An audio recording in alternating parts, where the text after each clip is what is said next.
Muito obrigado. Bom dia, bom dia, bom dia a todas, bom dia a todos.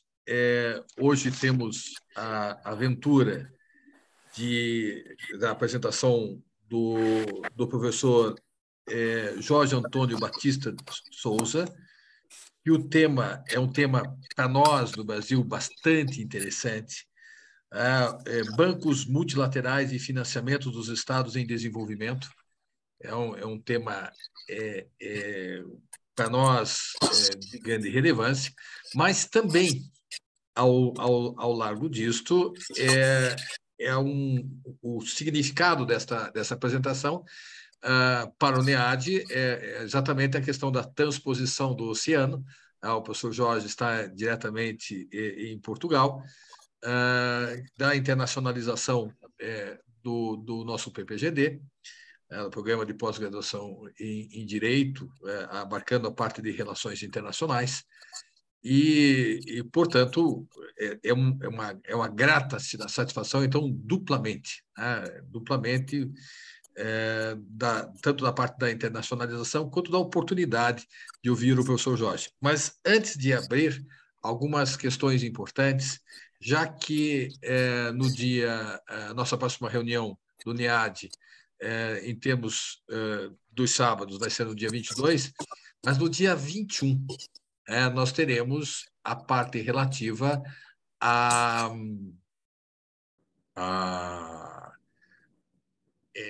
o estado da arte no Universitas do NEAD. Então, todos, eu vou passar na semana que vem a ordem, todos os do NEAD, vai ser na Sala Araxá, é uma sala que tem a possibilidade de fazer online.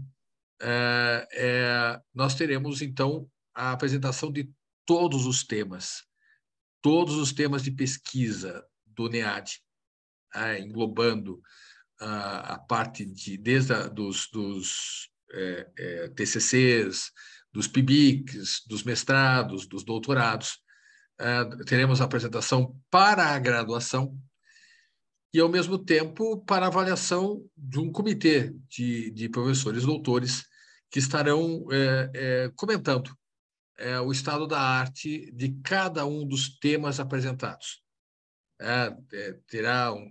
O pessoal terá um tempo regulamentar para isto, para a apresentação e aí para os comentários. Qual que é o objetivo?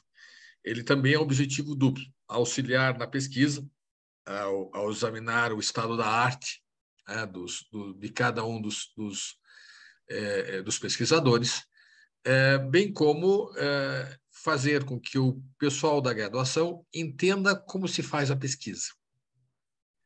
Então, entender como se faz a pesquisa, isso é um fator importante, já que o diferencial sempre vai ser a pesquisa. Então, eu conclamo a todos aqui presentes a participarem, alguns serão obrigados, realmente, mas a participarem no dia 21, das 15 às 18 horas, vai ser o sistema híbrido. Então, o professor Jorge também, se quiser participar, até fazer comentários, é sempre bem-vindo. Então, é um sistema aberto, em que nós vamos poder analisar o que está sendo pesquisado. Aqui, professor Jorge, o principal tema dos próximos 5 anos é a questão do estudo do Mercosul, principalmente relativo ao Mercosul. Então, são várias questões relativas ao Mercosul, e aqui mesmo é um programa de divulgação da marca e da pesquisa que é feita. Então, mas o professor é convidado também, se quiseres, no dia 21, aqui, horário do Brasil, horário de Brasília, das 15 às 18 horas. Aí, nós estamos aí num delay de 4 horas. 4 horas. Então, se o professor quiser, vai ser na sexta-feira, é muito bem-vindo. Bom, então, antes de passar a palavra ao professor, Loren, algum recado importante? Professor, bom dia. Eu te mandei uma mensagem no WhatsApp, eu estou com problemas técnicos aqui. Tudo bem, não tem problema. talvez eu caí algumas vezes tentando entrar na reunião, tá bom? Mas eu só queria lembrar vocês que ainda estamos com as inscrições abertas para o mestrado. Eu vou mandar o edital de novo no grupo. Como o professor lembrou, eu acredito que tenha lembrado, né? Porque eu ainda não vi, dia 21, estaremos presentes na PUC, né, professor? Sim, exatamente. Temos aí, como bem lembrado pela professora Nicole, temos aqui a presença do professor Pablo Garrido, que é embaixador do Panamá em Portugal. Professor, seja bem-vindo também. Embaixador, seja bem-vindo para esse nosso tema. Bom, passo desde já, então, cumprimentando novamente ao professor Jorge Antônio, e que o tema para nós aqui no Brasil também é igualmente importante. E passo a palavra, então, ao professor Jorge. Obrigado. Aqui funciona, professor Jorge, aqui funciona como se fosse o grupo de pesquisa, não tem tantas formalidades. Ele funciona como se fosse uma grande tábua redonda, Muito bem. onde há a troca de informações e que então, todos podem aproveitar. Para simplificar, tratem por Jorge, o professor, deixem-me estar por cima. Jorge é mais direto, poupa tempo e é rápido e é direto. Jorge, eu tenho aqui um PowerPoint para apresentar, que não é muito longo, mas que visa essencialmente que, à medida que eu vou apresentando, possamos falar, eu possa apresentar, dar dados adicionais. E portanto, eu pedia se seria possível partilhar Já está aberto, professor. Está bem. Ótimo. Pronto. Aqui está ele. Não sei se estão a ver. Sim, estamos. Estão a ver? Ótimo. Pronto. Vamos ver se eu consigo pôr aqui no formato de... acho que não vai... Acho que só um segundo. Conseguem ver? Está ótimo? Conseguem ver? Pronto. Sim.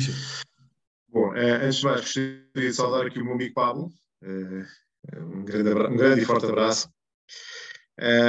E, portanto, o tema hoje que vos vou apresentar é sobre os bancos multilaterais e os financiamentos dos Estados em desenvolvimento. Esta experiência e este tema surge na sequência, ao longo da minha vida, estar relacionado com o sistema financeiro e com a banca, em concreto, e em 2014 ter ocorrido um facto na minha vida, que foi a criação da Câmara de Comércio de Portugal, Guiné-Bissau. Na altura, para percebermos um bocado o contexto e porque é que eu pareço com este tema, a Guiné-Bissau foi sempre um país uma ex-colónia portuguesa, que sempre preocupou bastante Portugal. Portugal sempre foi, diremos que o último recurso da Guiné-Bissau, que teve desde a sua independência em 1974, 10 golpes de Estado, enfim, um presidente foi assassinado barbaramente, enfim, uma grande instabilidade política. E em 2014 conseguiu-se acalmar o país, houve um processo eleitoral e então os países doadores reuniram-se em Bruxelas, onde estava o Brasil também, todos os países da CPLP, e em conjunto com os Estados Unidos, com a Austrália, enfim, a África do Sul, etc., conseguiram apurar 1,4 mil milhões de euros para ajuda à Guiné-Bissau. Portanto, é preciso ver que a Guiné-Bissau é um pequeno país com 38 mil quilómetros quadrados de área, portanto, enfim, quase também de São Paulo, um pouco mais, da cidade de São Paulo, do Estado. Tem 1,8 milhões de habitantes e é o quinto país mais pobre do mundo. Bom, na altura, foi criada a Câmara de Comércio, enfim, com a influência do Estado português, do governo, porque não havia Câmara de Comércio, não obstante Portugal ser o maior parceiro económico da Guiné-Bissau, mas, enfim, estamos a falar de montantes pequenos, e foi criada a Câmara de Comércio no sentido de ajudar ou de apoiar o país, a Guiné-Bissau, a que pudesse aproveitar, não digo todo o dinheiro, é preciso ver que o PIB da Guiné-Bissau, o produto interno, a riqueza criada na Guiné-Bissau, é à volta de 1.000 milhões de euros, um bi, e o apoio é de 1,4, 1,2 mil milhões. Portanto, os doadores estavam a dar mais dinheiro à Guiné-Bissau do que propriamente aquilo que eles conseguiam produzir num ano. Bom, infelizmente, a estabilidade política manteve-se e de todo esse dinheiro que estava disponibilizado para a Guiné-Bissau, nada foi aproveitado e a Guiné-Bissau continua como o 5º país mais pobre do mundo. Portanto, enfim, a história não é bonita, mas dá para entender as dificuldades que existem e as quais eu constatei junto às autoridades, políticas, dos governantes, dos partidos políticos, das empresas, que acontecia. Ao mesmo tempo, a Guiné-Bissau, obviamente, tentou entablar relações mais profundas do ponto de vista económico com um novo player que apareceu em África, que era a China. Tradicionalmente, o player que estava ali na zona era a França, e menos Portugal, e um bocadinho os Estados Unidos, mas, de facto, tentou-se alguma coisa com a China, nomeadamente através de Macau. Macau era uma antiga colónia portuguesa e que, durante o processo de passagem de Macau para a China, de Portugal para a China, em 99, foi criado um fundo de 1.000 milhões de euros para apoiar projetos de desenvolvimento nos países da CPLP.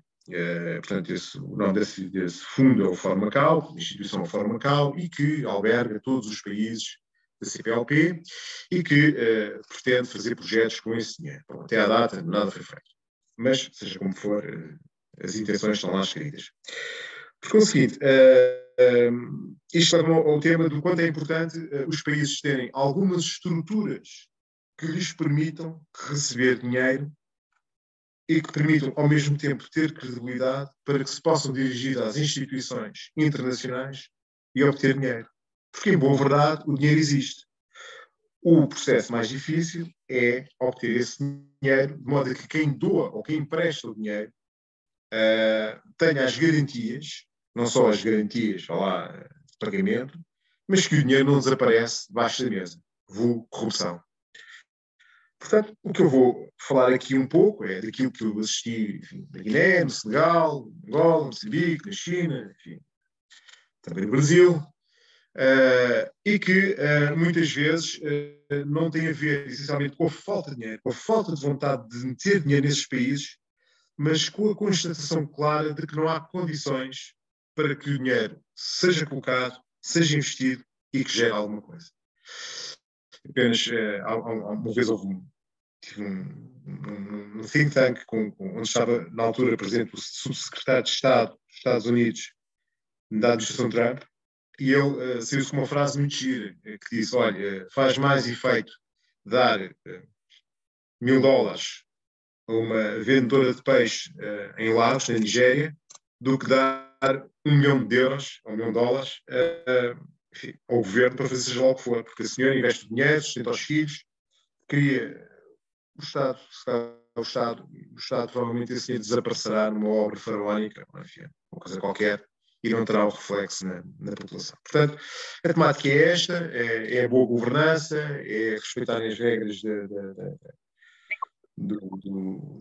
ambientais, da boa governança. É importante haver um bom governo para que se possa atrair, obviamente, dinheiro para haver investimento, porque isto são países que, de regra geral, não têm, não sofreram ou não tiveram um processo de acumulação de capital típico. Enfim, a literatura marxista é abundante sobre isso, mas é verdade, há que haver uma acumulação de capital prévia antes que se dê um processo de desenvolvimento. Portanto, é neste aspecto, nesta abrangência que eu vou falar. Se tiverem dúvidas, interrompam, coloquem questões e o meu contacto, a Nicole tem os meus contactos e, portanto, estarão sempre à disposição e, portanto, enfim, sempre que precisarem, sempre que entenderem que eu possa ser útil, disponham, será com muito gosto e com muito prazer.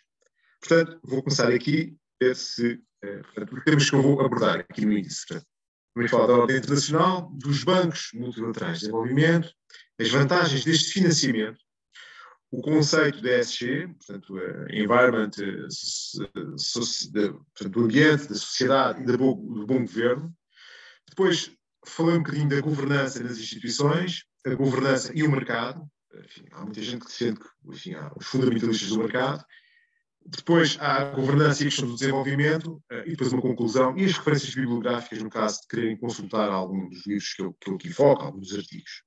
Portanto, vamos começar aqui com uma pequena introdução. Tem um pouco a ver com aquilo que eu falo, que é como é que os países arranjam dinheiro para gerir processos de desenvolvimento. As três formas típicas são, ou recorrem aos bancos multilaterais de desenvolvimento. O que são os bancos multilaterais de desenvolvimento? São bancos que, na sua essência, são instituições cujos acionistas são os Estados, ou por região, ou a nível mundial, no caso do Banco Mundial, ou, enfim, ou da União Europeia, ou de organizações económicas regionais, como é o caso da África Ocidental, da Comunidade Económica da África Ocidental, ou da União Europeia, e que esses Estados subscrevem parte do capital, colocam lá capital, e esses bancos têm que ter critérios rígidos de governabilidade, de escrutínio e da concessão de crédito, rígidos, portanto, para evitar aquelas situações de corrupção, de favorecimento, etc., etc., e que lhes permite, portanto, injetar dinheiro nessas economias em desenvolvimento. Mais ainda, para determinados projetos, aonde o capital que esses bancos têm não chega, como esses bancos têm as garantias da boa gestão, da boa execução dos fundos e o apoio dos Estados, eles podem ir aos mercados buscar dinheiro para esses investimentos nos países em desenvolvimento com baixas taxas de juros, porque esses bancos multilaterais são bancos que, devido às características que eu foquei há pouco, são bancos sem risco. Ou seja, quem empresta dinheiro a esses bancos, sejam obrigações, sejam empréstimos de outra natureza, empréstimos obrigacionistas, sabe que esses bancos vão fazer uma gestão correta dos fundos que são dados e, como tal, o dinheiro é retribuído. Assim sendo, a taxa de juros será baixa, mas será segura. Portanto, há aqui um trade-off, uma relação de custo-oportunidade entre risco e segurança do investimento. Bom. Depois temos o investimento direto estrangeiro, que é aquilo que durante muitos anos ocorreu, em que projeto a projeto, Estado a Estado, enquadramento político, eram feitas as negociações país a país. Isso era feito pelas grandes potências, pela China, pelos Estados Unidos, pela União Soviética, agora pela Rússia, pela Inglaterra, pela França, e em qualquer negociação bilateral,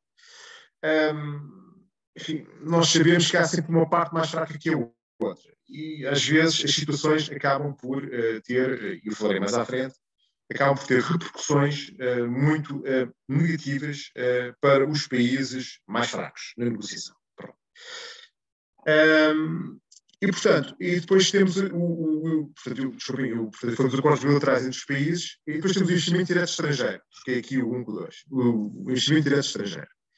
O investimento direto estrangeiro é aquele investimento típico, ou seja, enfim, os países em desenvolvimento, muitas vezes, este investimento é essencialmente de grandes empresas extratoras ou de petróleo, ou de ouro, ou de ferro, ou de prata, que não se traduz num investimento qualitativo e que tenha reflexos no desenvolvimento do país.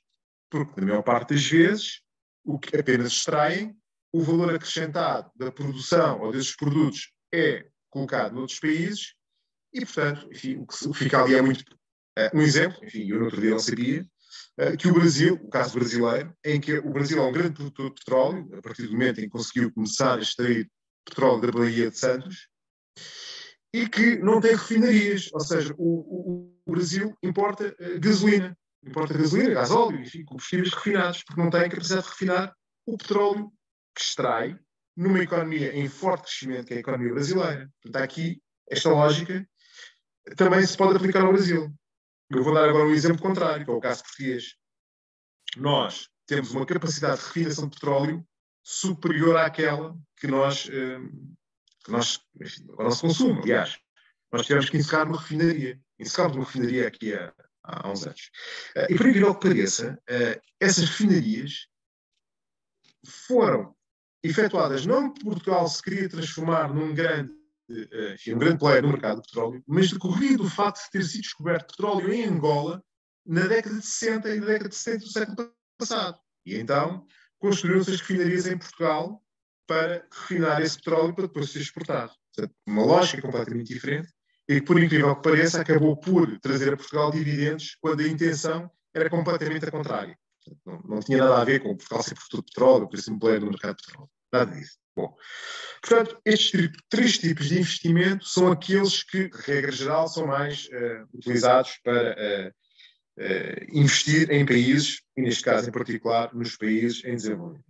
Obviamente que estas dificuldades na captação de investimento são acrescidas em África, na América do Sul e na Ásia do Sul e Central. Enfim, em África, pelas razões que iremos abordar. A América do Sul, penso que conhecem bem os problemas, enfim, que existem na América do Sul e na Ásia do Sul e Central. Se bem que na Ásia do Sul e Central, estes países, em virtude de o mundo se estar a virar do Atlântico para o Pacífico, e também, de certo modo, para o Índico, grandes fluxos financeiros têm sido canalizados para estes países. E nestes casos tem sido essencialmente investimento direto estrangeiro. Porquê? Porque aproveitam algumas vantagens competitivas em termos de globalização, que é o caso da mão de obra barata, de serem mercados em grande crescimento, de terem acesso a matérias-primas, no caso da Indonésia, que tem muito petróleo, enfim, ou dos países da Índia, que tem muita mão de obra, e da Tailândia, do Vietnã, e, portanto, tem gerado um grande fluxo, se bem que muitas vezes esses processos de desenvolvimento, enfim, como nós sabemos, não têm sido dos mais corretos para a população em geral, enfim, os direitos da criança, os direitos das mulheres, não tem sido, enfim, o caso do Bangladesh é paradigmático, o que se passa no Bangladesh é bem dramático, e, no entanto, estão lá colocadas grandes empresas, nomeadamente a indústria têxtil, que é das mais poluentes do mundo. Apenas uma nota, as pessoas cada vez compram mais roupa sem precisarem dela, e, portanto, é uma das indústrias mais poluentes do mundo e que gasta, enfim, rios de energia e de recursos à indústria têxtil, portanto, do vestuário, sem necessidade. E que tem muitas vezes produções recorrendo de mão de obra barata, enfim, quase em regime semi-escravo, como é o caso do Bangladesh, e sei lá. Bom, a maior parte destes países têm problemas de desenvolvimento e em captar dinheiro para investir. O que é que eles têm em comum? Portanto, em regra já são ex-colónias europeias e algumas russas também, da União Soviética. Têm estruturas político-sociais frágeis. As instituições são frágeis, são débeis, são muito influenciadas por lobbies e por grupos de pressão, são facilmente subornadas, são muito jovens, portanto não têm uma matriz, não têm um histórico, um peso histórico que obriga as pessoas a terem, as pessoas que estão nessas instituições, a terem uma responsabilidade para com a instituição e para com a população. Portanto, muitas vezes jogam fatores individuais. Enfim. Uma tendência forte para serem dominados pela opção do partido único, que é uma coisa ao contrário da visão de Westminster, da partilha de poder, da democracia parlamentar, com a representatividade política dos vários interesses. Defendem o partido único porque há um entendimento por muitos desses líderes que só o partido único, uma liderança forte, muitas vezes focando os aspectos tribais, enfim, aquelas histórias todas, que no fim de contas justificam apenas a corrupção. Permitem que o Estado se consolide, que não seja vítima das dissensões internas, enfim, sejam elas tribais, religiosas, políticas, etc. E, portanto, há uma certa tendência para a criação de uma cúpula que, a partir dessa cúpula, se faça o desenvolvimento ou se faça, neste caso, a distribuição do dinheiro, enfim, e dos favores, criando aqui uns regimes, enfim, tirânicos. O caso mais, para mim, em África, mais evidente é o da Guiné Equatorial, enfim, do Obiang, que é da CPLP, uma ditadura, enfim, lamentável. Possuem clubes pouco qualificados, o investimento em educação, enfim, não é muito grande, é diminuto, e, portanto, obviamente que a mão de obra não é qualificada, portanto, não está apetrechada para lidar com novas tecnologias, com investimento, com uma economia cada vez mais digital. Depois temos uma coisa muito preocupante, que é as influências étnicas, as castas, os problemas tribais, que não só por si, mas porque muitas vezes nos jogos de política interna dentro desses países são utilizadas como instrumentos de agressão e de interesses que estão escondidos. Não é? O mesmo se passa entre os problemas internos regionais e religiosos. Nós temos o caso, por exemplo, do Mali, uma situação muito preocupante, porque o norte do Mali é berber e muçulmano, e o sul do Mali é negroide, são africanos, e católico. E, portanto, eles, quer dizer, é um país que foi construído, enfim, a réguas de quadro do Tratado depois de Independência, na década de 60, mas é um país que o norte tem a ver contra o sul, e, portanto, é um campo fértil para os fundamentalistas, de um lado e do outro, se envolverem, e, portanto, acabam por ser ali uma bomba relógio. Temos o caso, por exemplo, do Sudão, que agora está o Sudão do Sul e o Sudão do Norte, que durante décadas, enfim, teve uma guerra fratricida, e o que estava em causa, também além dos problemas religiosos, era a exploração do ouro e do petróleo, que, como sabem, agora os russos, com o acordo que fizeram com o Sudão do Norte, têm feito, enfim, uns bons negócios, e também os chineses que aproveitaram para investir e para aproveitar também esses recursos através da construção de um porto no Mar Vermelho. Bom, depois há as decisões internas das instituições, portanto, as pessoas não gostam, porque, enfim, entram em ruptura por questões, enfim, sabe lá quais são, e a mais grave de todas, que é os quadros mais qualificados fogem, vêm-se embora, imigram. Posso dizer, um pequeno exemplo, a Guiné-Bissau, que tem falta de médicos, nós cá em Portugal temos 300 médicos oriundos da Guiné-Bissau.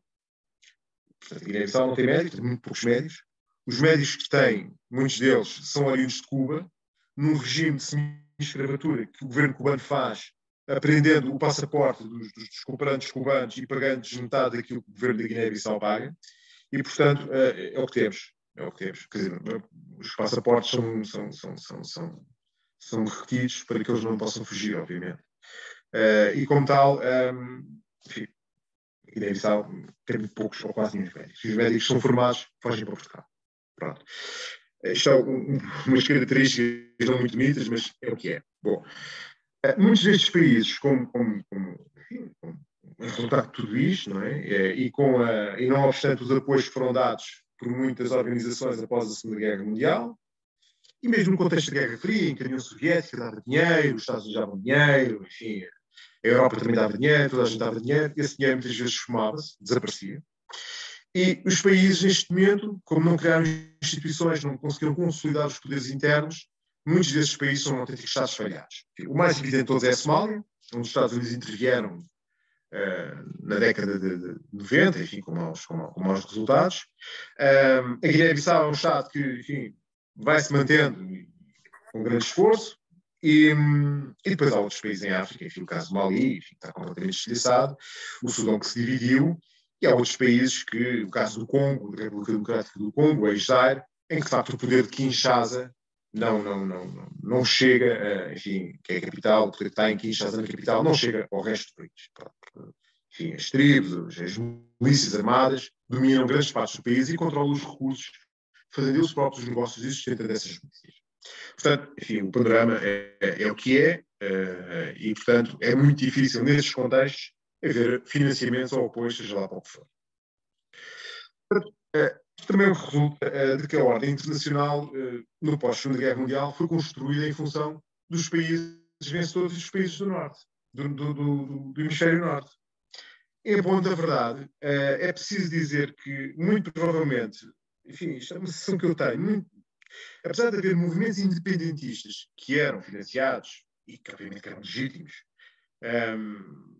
pela União Soviética e pelos Estados Unidos, não se preparou a independência desses países de modo a que funcionassem. Para começar, havia um erro, no caso africano, um erro crasso, que era aqueles países foram construídos num mapa colonial de 1888, no Tratado de Berlim.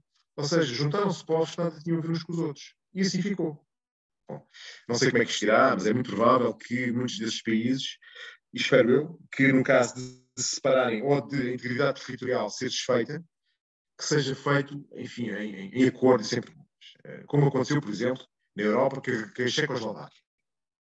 A Checoslováquia era um país constituído pelos checos e pelos eslovacos, e eles, após a libertação do regime soviético, do Muro de Berlim, eles decidiram separar-se amigavelmente, fizeram eleições, e, portanto, os checos ficaram de um lado, os eslovacos ficaram do outro, e amigos como sempre. Espero que os processos a decorrer que sejam assim.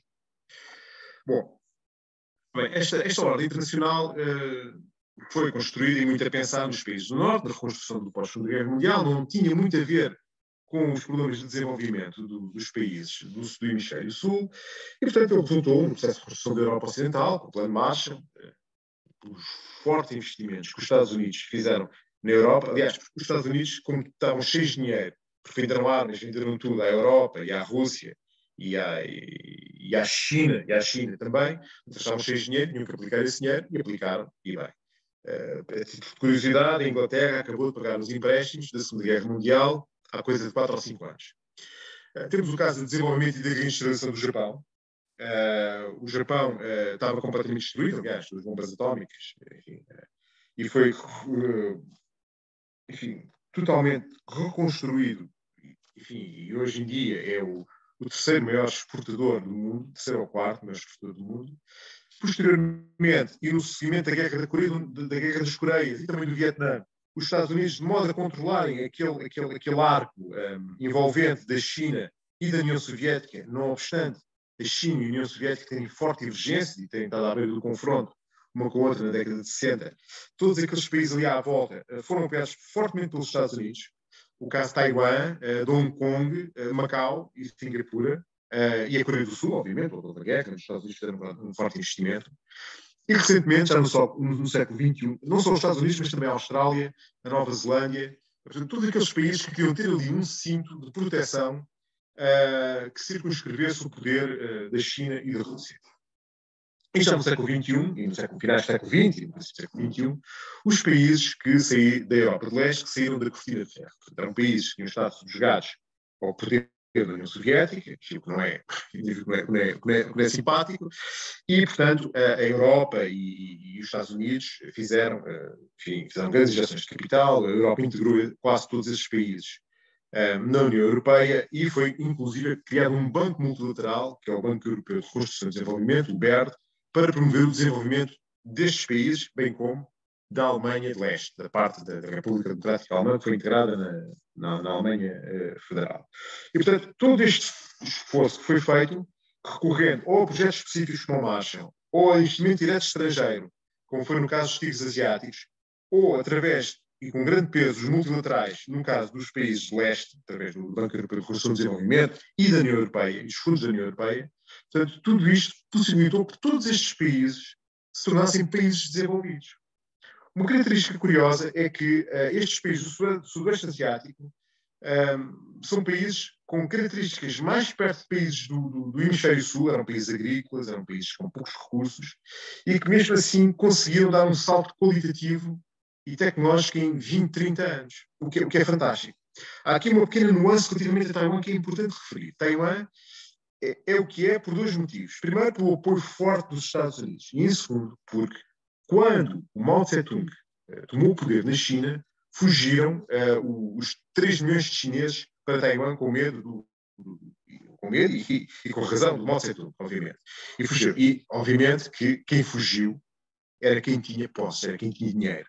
E, portanto, diríamos que no caso de Taiwan já havia fazendo aqui uma metodologia marxista, uma acumulação primitiva de capital que ajudou a desenvolver o país. Pronto.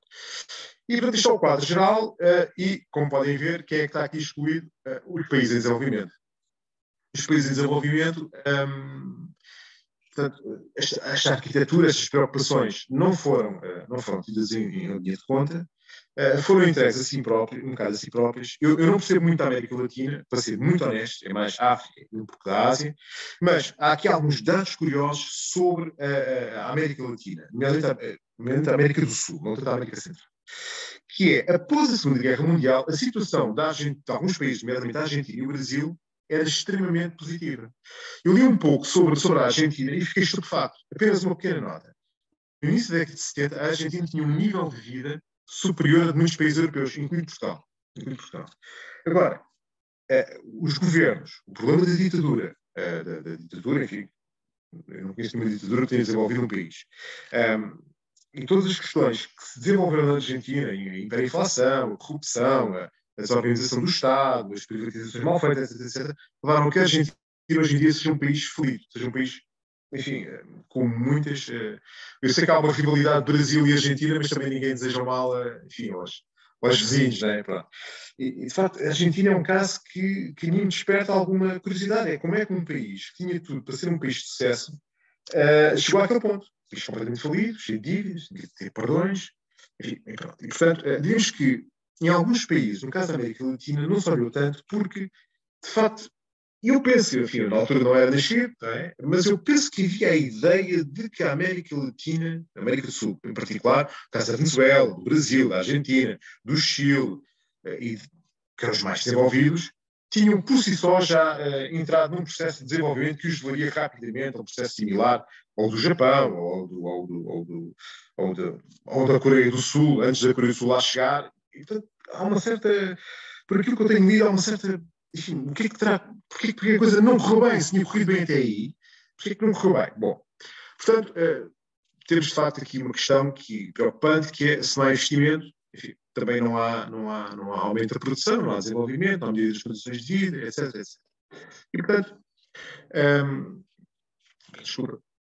Portanto, temos aqui a questão que eu focar aqui, que é os bancos o Banco Multilateral de Desenvolvimento e a importância deles. Portanto, estes bancos, como é que aparece, é o Banco Professor Jorge, se me permite, então, só alguns comentários, só algumas questões interessantes. Quando o professor comenta ali do Ato Geral de Berlim de 1885, o critério foi o uti possidetis e a notificação. Então, desprezando-se a população autóctone ali presente, as potências europeias eles simplesmente notificavam os demais estados que iam pegar tal território, usar e possuir como seu e notificar. Então, isso deu um problema da própria divisão do perfil da África, mas até certo ponto da Ásia também, porque isso também vai ser repetido, essa experiência de que, embora tivesse povo, território e governo, o governo não era constituído, segundo a teoria tripartite do poder. Isso vai ser uma tônica da ocupação das potências europeias para o resto do planeta, com algumas exceções. Esse vai ser um dado importante. E, de fato, nós temos estados que essas agências de haters, eles até não recomendam o investimento, porque é alto risco. Aí a função dos bancos, né, esses bancos multilaterais. E o perfil, como o professor bem atestou, da maior parte desses estados, de um perfil de partidos únicos, de um desenvolvimento mais precário. E quando se fala aí de América do Sul, da questão particularmente da Argentina, que a Argentina chegou a ser a quarta economia do planeta no começo do século XX. Os erros que foram feitos são escolhas que foram feitas que acabam muito mais indo para que para nós, eu imagino que para a Europa deva, como o professor falou, deva ser algo de uma certa perplexidade, mas é que aqui no continente, na América do Sul propriamente dito, nós temos uma peculiaridade de estrutura, né?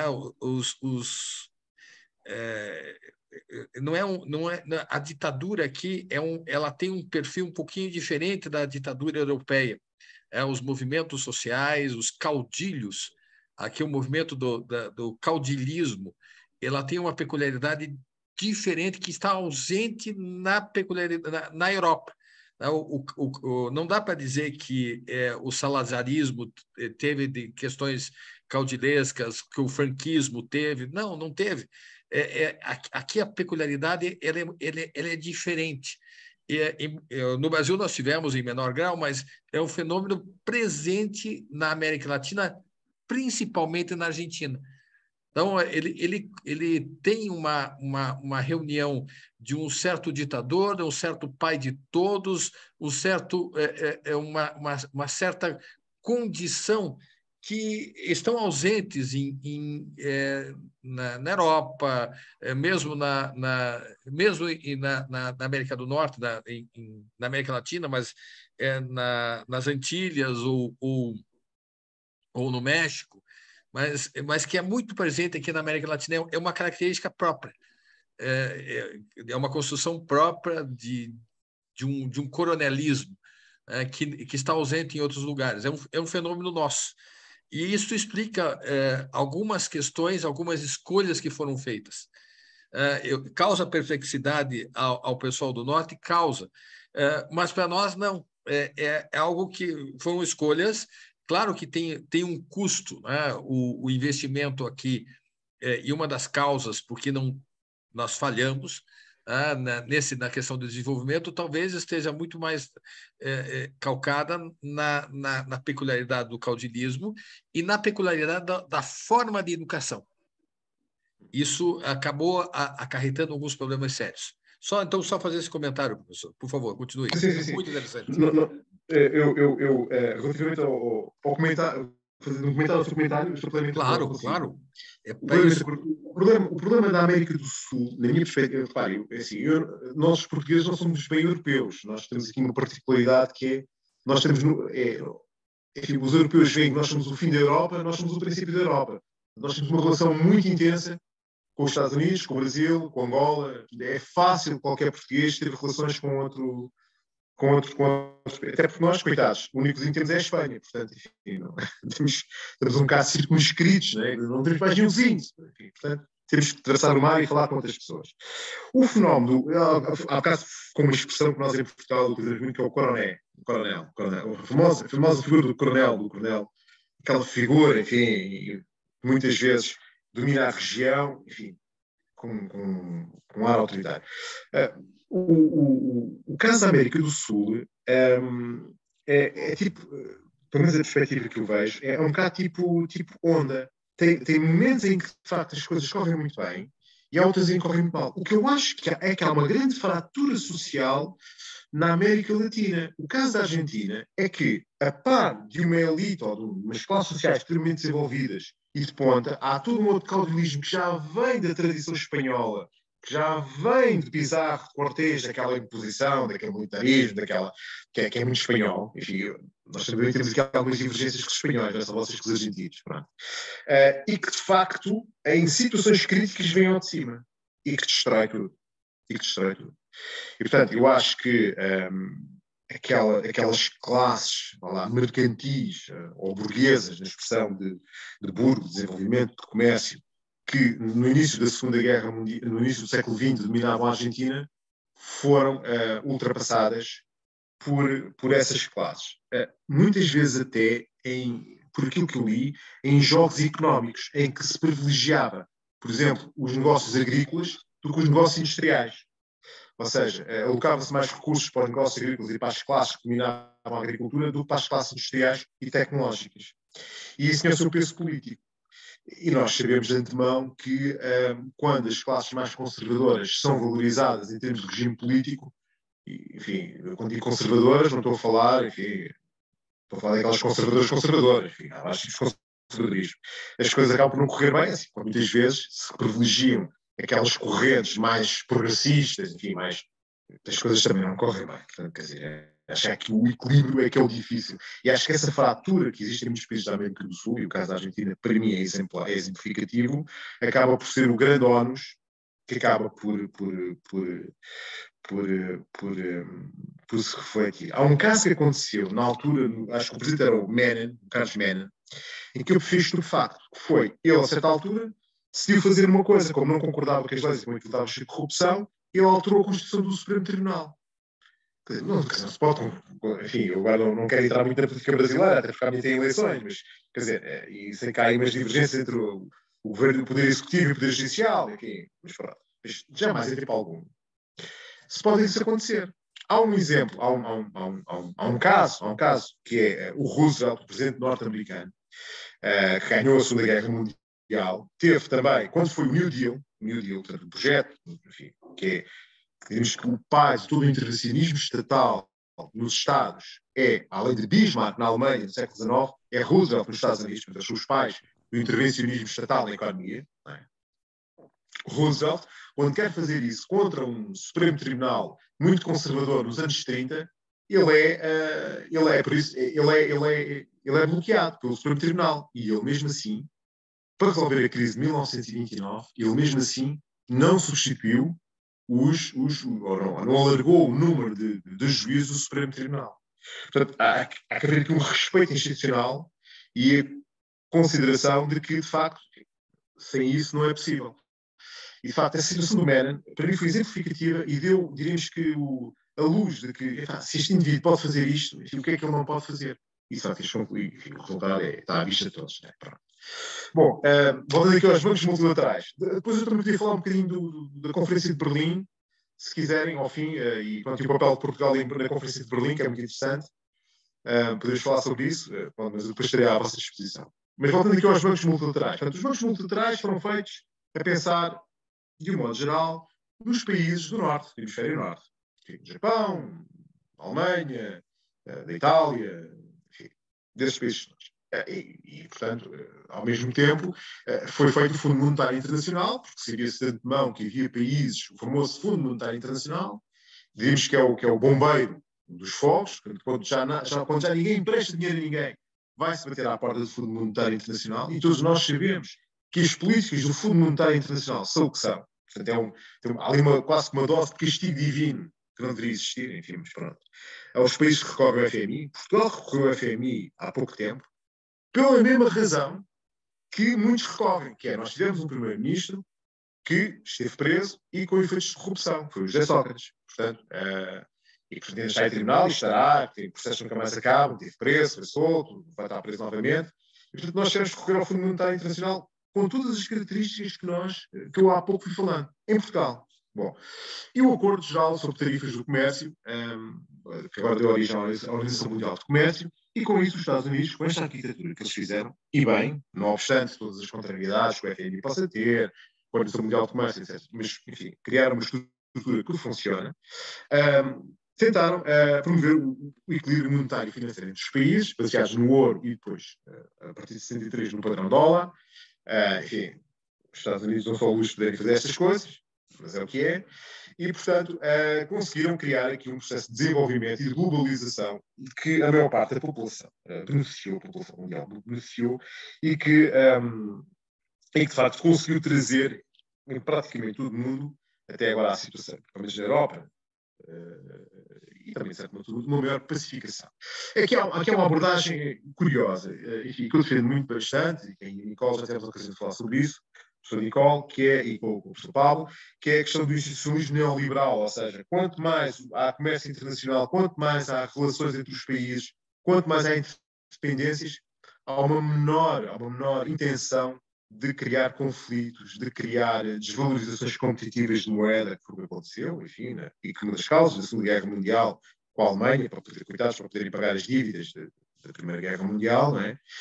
E, portanto, para evitar as desvalorizações competitivas, as más práticas de comércio, enfim, os dumpings, tudo isso, enfim, e que se conseguiu, enfim, até, na minha opinião, até à inclusão da China na Organização Mundial de Comércio, que, não utilizando o dumping, enfim, a meu ver, acho que a China utilizou o dumping monetário, por desvalorizar a moeda em termos competitivos para manter balanças equilibradas, sendo que esse dumping monetário acaba por ter uma fatura que é obrigar as pessoas a terem salários mais baixos.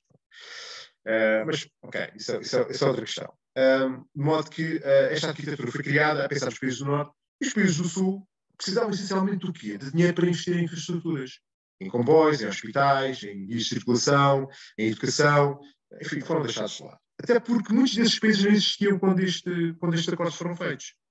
Todo o processo de independência em África e na Ásia é pós-Segunda Guerra Mundial.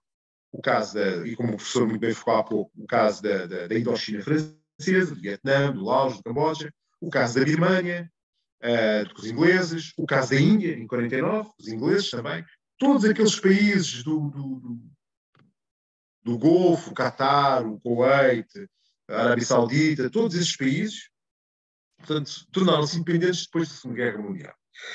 Alguns não eram propriamente colónias, eram protetorados, portanto, quem assegurava as relações externas e a defesa e as funções básicas de segurança eram a Inglaterra ou a França, no caso destes países, mas tudo o resto era gerido pelos próprios. Mas, portanto, a partir da Segunda Guerra Mundial, estes países estavam-se independentes. Obviamente que os países do Golfo não precisavam de dinheiro por causa do petróleo, do submundo do petróleo, a substituição do carvão pelo petróleo, etc. Mas, de facto, os restantes países não conseguiram arranjar dinheiro, nem tinham estruturas para promover o seu desenvolvimento. De modo que acontece a Conferência dos Países Não Alinhados em 1955 na Indonésia, em Bandung. Há uma pequena nota que muitas vezes fala-se do apoio que a União Soviética dava aos países em desenvolvimento. O apoio, essencialmente, era em material de guerra. Portanto, não havia ali Aliás, até porque tecnologicamente a União Soviética, tirando a vertente militar e espacial, estavam relacionadas. A União Soviética não promovia, não tinha uma grande capacidade de desenvolvimento dos países. Portanto, o que acontece é que os países não alinhados, os países não alinhados reúnem-se em 1955, em Bandung, portanto, e assumem uma estratégia dos movimentos não alinhados. Portanto, não estarem nem no bloco de leste, bloco soviético, bloco comunista, nem no bloco liberal ocidental dos países mais ligados aos Estados Unidos da América. Obviamente que isto aqui era uma mescla de países que dava para tudo. Era a China, era a Jugoslávia, eram os novos países saídos das descolonizações. Alguns eram ditaduras de esquerda, enfim, plasmadas de democracias populares, outros eram ditaduras de direita, daquelas pura e dura, enfim, que até assustam.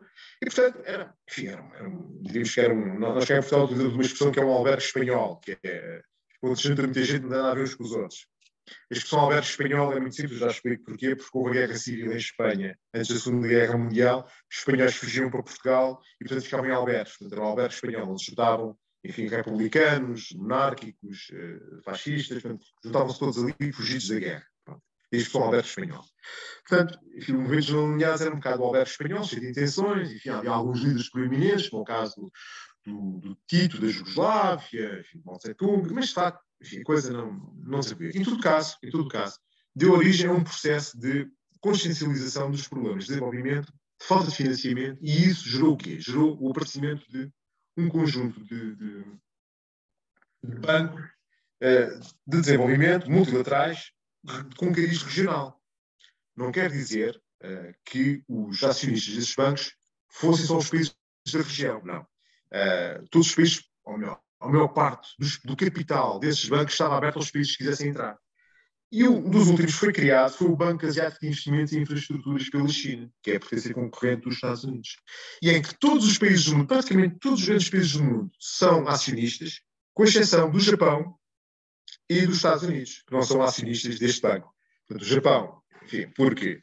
E os Estados Unidos, porque, enfim, têm claras divergências com a China, é a potência concorrente.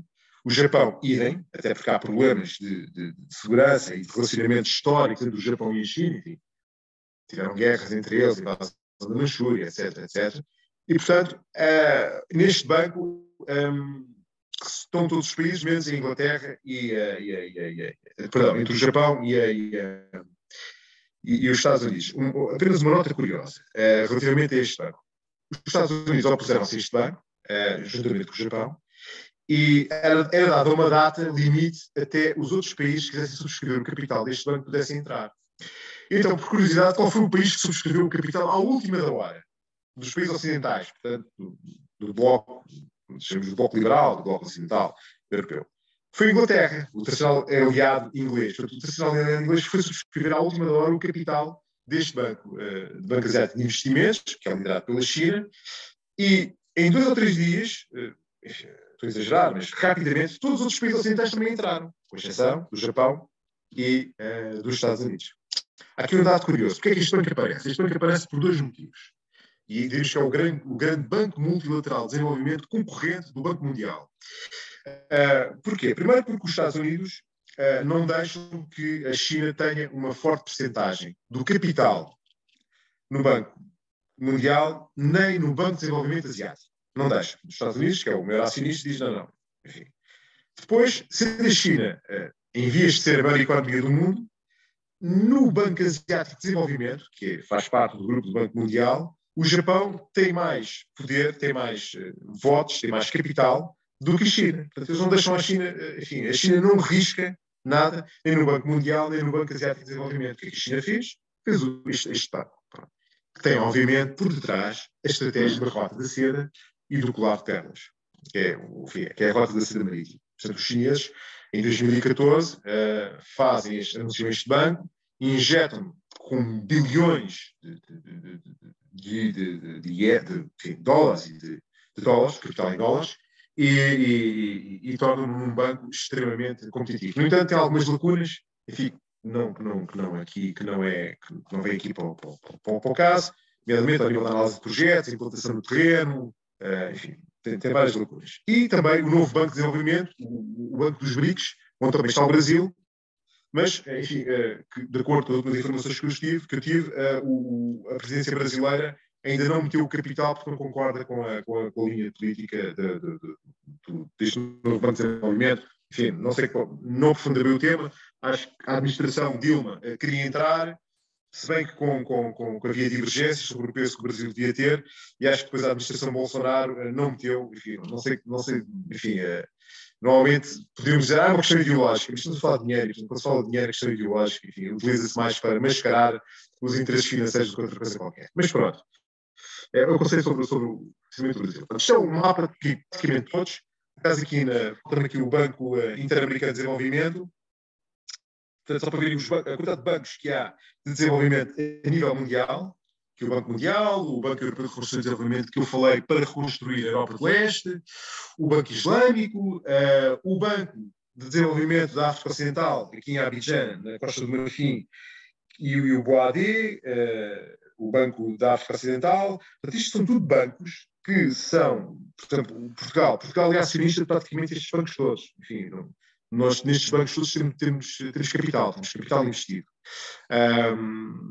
Enfim, não sei, não tenho aqui a relação de todos os bancos onde Portugal tem capital, e muitos deles têm, inclusive, diretores ou administradores, mas, pronto, enfim, estes aqui mais diretos têm o Banco Mundial, o Banco Europeu de Investimento, o Banco Europeu de Reconstrução e Desenvolvimento, enfim, os bancos em África também têm, praticamente todos têm lá capital, em África e no Banco Interamericano de Desenvolvimento também acho que tem, e portanto, quer dizer, enfim, tem capital e muitas vezes compra obrigações e empréstimos obrigacionistas para ajudar estes bancos,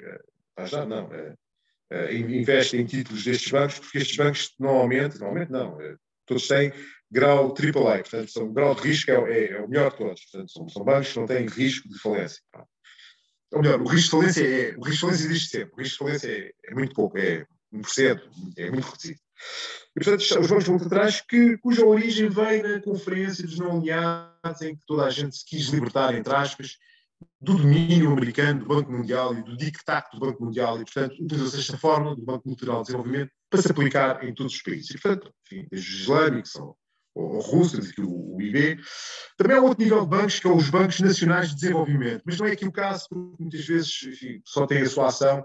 O caso do Brasil tem um banco muito famoso, que é o Banco de Desenvolvimento, não me lembro bem o banco, mas é o banco que normalmente apoia o desenvolvimento da agricultura e dos setores de desenvolvimento. Portanto, isto são os bancos multilaterais, os bancos internacionais, os mais importantes. Bom, quais são as vantagens deste financiamento para os países? Bom,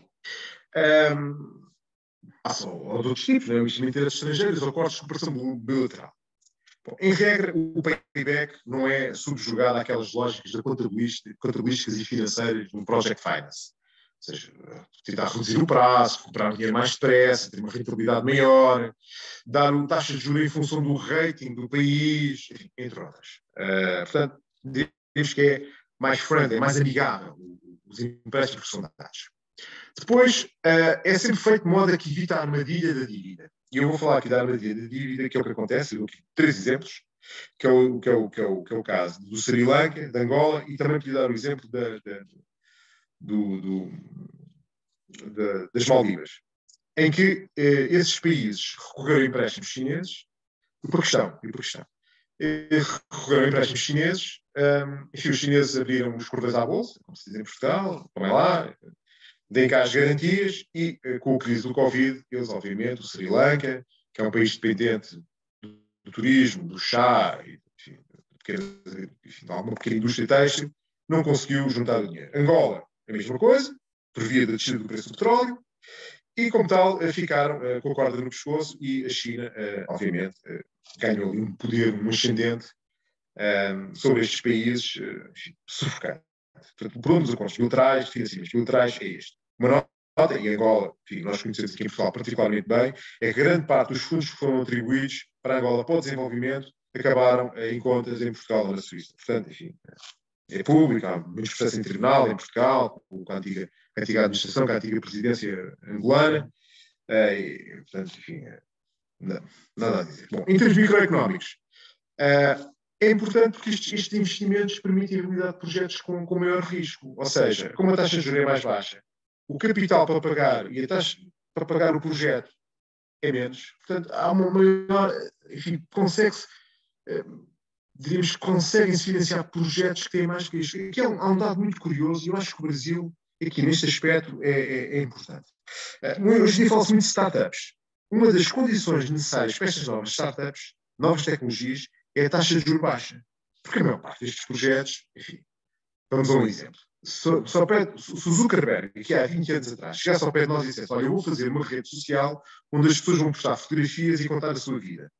Vocês não lhe emprestavam dinheiro, achavam que o Zuckerberg era louco, não é? E, no entanto, hoje em dia o Facebook vale o que vale. Portanto, estes projetos de startups, estes projetos dos Silicon Valleys, das universidades, das startups, muitas delas, que são splits de departamentos de universidades, são facilmente, ou melhor, são mais viáveis se tiverem taxas de juros mais baixas. E, portanto, a taxa de juros mais baixa permite que um projeto que, à primeira vista, parece que não vai dar nada, e se calhar não dá, mas pode dar, tenha mais capacidade de ser aceito ou de ser aprovado ou rentabilizado com taxas de juros mais baixas do que taxas de juros mais altas. E, portanto, enfim, diríamos que é uma questão de alocação de recursos. Bom, um conceito muito importante neste de bancos multilaterais e na aplicação e na obtenção dos fundos tem a ver com uma coisa que hoje em dia se fala muito, que é o ambiente, obviamente, a sustentabilidade social e a boa governança. Então, o termo ESG é um termo que aparece em 1992 e que tem a ver essencialmente com uma evolução de conceitos que tem a ver com a boa gestão, com o bom governo, com a correta atribuição dos fundos, com a participação dos cidadãos, com a importância não só dos cidadãos, mas também dos pequenos acionistas, dos pequenos investidores, dos pequenos empresários, de modo a que a alocação de recursos da sociedade seja feita de uma forma justa.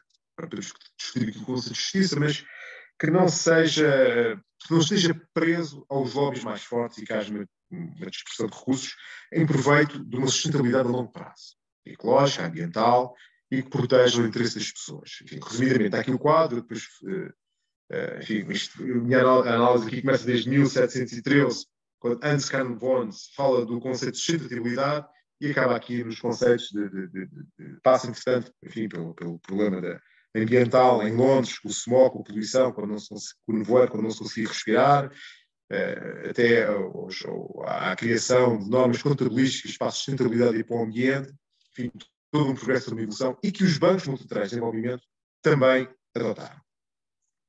Portanto, estes bancos utilizam esses conceitos e, ao mesmo tempo, catalisam e podem, em conjunto com o setor privado, fazer investimentos. A União Europeia utiliza um mecanismo que é o blending, em que estes bancos multilaterais, neste caso a União Europeia será as agências de investimento da União Europeia, em consonância com atores privados desses países, fazem projetos, enfim, sustentáveis, de captação de água, energia solar, energia eólica, e que, portanto, diríamos que tornam os projetos rentáveis para a economia de mercado. Porque há uma parte do investimento que é feita pela União Europeia, que em muitos casos é a fundo perdido, portanto não quer o retorno do capital, ou então é a taxa de juros muito baixas. E normalmente faz isso com os bancos multilaterais da região, é o caso do Banco Africano de Desenvolvimento, ou com o Banco Africano da África Ocidental de Desenvolvimento, porque eles conhecem os atores, conhecem os players, conhecem as empresas, e portanto diríamos que há aqui uma consonância, uma aliança entre bancos multilaterais de desenvolvimento e o setor privado, de modo que há alguns setores que são rentáveis, têm a possibilidade de ir para a frente, mas só o são na parte em que haja um parceiro que diminua o risco, diminua o custo financeiro e que torna a operação rentável e operacional em termos de mercado e de sociedade. sustentabilidade. Bom, mas agora aqui há uma questão que começou a existir a partir do momento em que começámos com as crises em 2008, 2009, as crises financeiras, que é os países desenvolvidos têm cada vez mais problemas internos e questionam muitas vezes como é que nós podemos estar a financiar os países em desenvolvimento quando nós temos problemas internos e quando nós sabemos que muitas vezes a ajuda que nós damos, em vez de ir parar ao povo, às pessoas que precisam, vai parar às elites dirigentes corruptas. É um problema que nós temos em Portugal. Nós sabemos que muitas vezes o dinheiro que nós damos a alguns países, o dinheiro, enfim, desaparece. Enfim, não vou aqui contar histórias, mas não se sabe isso, não é? E durante a opinião pública, quem paga impostos, começa a questionar. Não é? Assim, nós damos, mas tem que haver, enfim, há aqui uma solidariedade global, planetária, sim senhor, nós estamos dispostos a dar, mas não pode ser, enfim, como nós temos cá em Portugal, a tripa forra, quer dizer, dá-se o dinheiro e o dinheiro desaparece, e fazem-se negócios, muitas vezes envolvendo as elites locais e as empresas dos países desenvolvidos, quer dizer, e quem deveria beneficiar não beneficia. Portanto, os bancos multilaterais de desenvolvimento, obviamente, e dentro dos acordos, dentro da perspectiva ESG, começaram a ser escrutinados, as pessoas começaram, enfim, isto não pode ser assim, não é?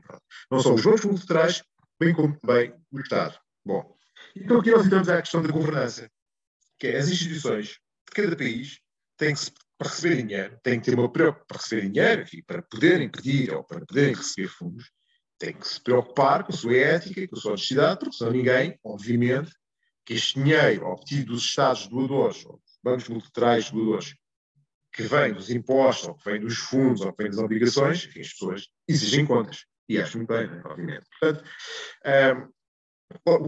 com o quadro geral, há um autor que eu gosto muito, dois autores, o Samuel e Robinson, que falam sobre os Estados falhados e por que razão é que alguns países têm sucesso e outros não. Eles focam dois casos muito curiosos, que é o caso do Botsuana e o caso não é da Libéria, é o caso da Libéria, o caso da Libéria. Eles focam nesses dois casos, são muito interessantes. Bom, então eles dizem que basicamente há dois tipos de instituições dos países, enfim, há duas filosofias que presidem as instituições, e essas são duas, que é as extrativistas, em que se concentra um pequeno poder de uma elite, enfim, estruturam as instituições económicas e vão extorquir dinheiro à sociedade. E depois há as inclusivas, que tendem a erradicar todos estes problemas, a eliminar barreiras, restrições alfandegárias, enfim, que evitam que haja limitações de acesso aos mercados, evitam as rendas monopolistas e qualquer outro tipo de discriminação para que todas as pessoas possam ter o livre acesso a todos os recursos, possam, enfim, desenvolver as suas atividades sem nenhum tipo de constrangimento ou não verem parte dos seus lucros ou da sua atividade ser captada por instituições que estão ali, entre aspas, para sugar.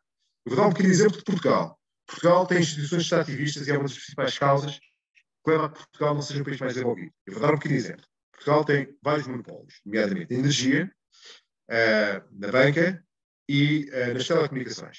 E, portanto, eles acordam o preço entre eles. E isso retira competitividade ao resto da economia. Portanto, isto é um caso que não é só dos países em desenvolvimento. Países como Portugal também têm esse tipo de problemas. E, portanto levarem multas e terem problemas em tribunal, eles mantêm esta estrutura porque há uma compaginação, há um conluio com muitos dos grupos que dominam o poder político, seja ele do partido de esquerda ou do partido de direita. Bom,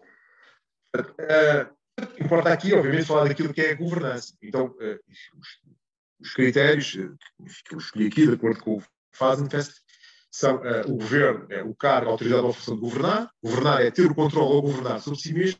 E a governança, que é o conceito mais importante, vem do governance em inglês, que é a atividade de governar através de um conjunto de decisões feitas para refletir as expectativas sociais através da gestão e liderança sobre ideais democráticos, liberais e na vontade do povo. Obviamente que há muitas questões, podemos discutir aqui, enfim, o conceito democrático, o conceito que é a vontade do povo, o que é a liderança, mas, enfim, isto estás a lembrar, houve uma vez li um livro em que havia